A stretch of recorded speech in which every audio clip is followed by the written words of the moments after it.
false nine is a deep-lying striker who drifts away from the centre-backs into a danger area between the lines, creating uncertainty in the defence about whether to track or stay. While the term was popularised by Pep Guardiola's use of Lionel Messi in the role with Barcelona and Cesc Fabregas's similar function for Spain at Euro 2012, the idea that a striker can cause havoc between the lines was popularised by the so-called Danube school in the 1930s and was also used by the Magical Magyars of the 1950s. Traditionally, the number 9 has always been football's centre forward. Numbers originated with 2 games in 1928 when Sheffield Wednesday played Arsenal and Chelsea played Swansea Town. In both instances, the 9 took up the central most advanced position in the 2-3-5 formations.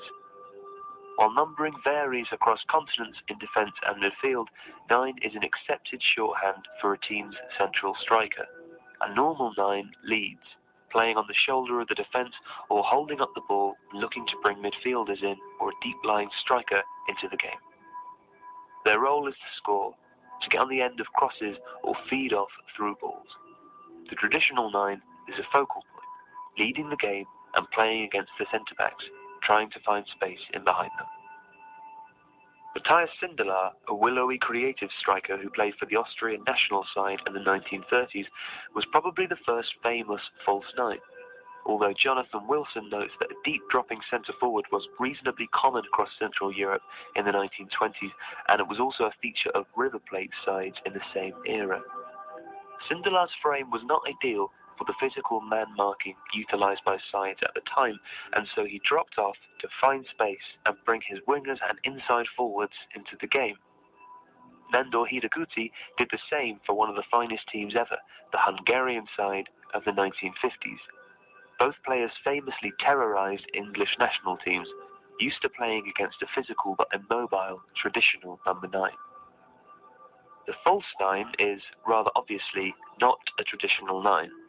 Pep Guardiola used Messi as a false 9 as part of his positional play theory, best summed up as creating superiorities between lines of pressure through rehearsed movements and rapid passing. Rather than use a striker as a focal point, Guardiola instructed Messi to drop deeper, while his wingers either came in field or stayed wide depending on where the ball was. This created at least a triangle, if not a diamond, of available passes for the midfielder in possession. At least one of the passing options was between the lines of the opposition midfield and defence. Lucas Belletti's Roma side in the 2006-2007 season used Francesco Totti as a sort of false 9 before Messi, but he was more of a creating attacking midfielder who had striking duties rather than a striker who dropped off. Nonetheless, Roma's fluent attacking that season was a likely prompt for tacticians who wanted to exploit the potential of overloads between the lines. False 9s can be devastating with the right personnel. Whilst most modern teams have swapped man marking for zonal marking, the movement of the false 9 will create a problem for any back line. Either a centre-back pushes up, which isolates his partner, dragging in a full-back to cover or leaving an exposed space, or he leaves the false 9 to drop, allowing him space and time to pick a pass or shoot.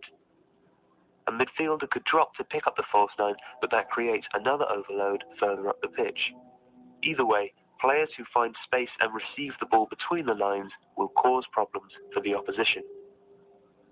While a greater need for compactness, the rise of pressing and the return of 3 or 5 man defences has seen fewer pure false 9s in recent seasons. The best centre-forwards, such as Diego Costa and Zlatan Ibrahimovic, have incorporated dropping off to find the ball in their repertoire. Indeed, it's fair to say that the new real 9 has been significantly influenced by its false cousin. If even Andy Carroll can learn to drop deep, the days of the classic number 9 might just be over.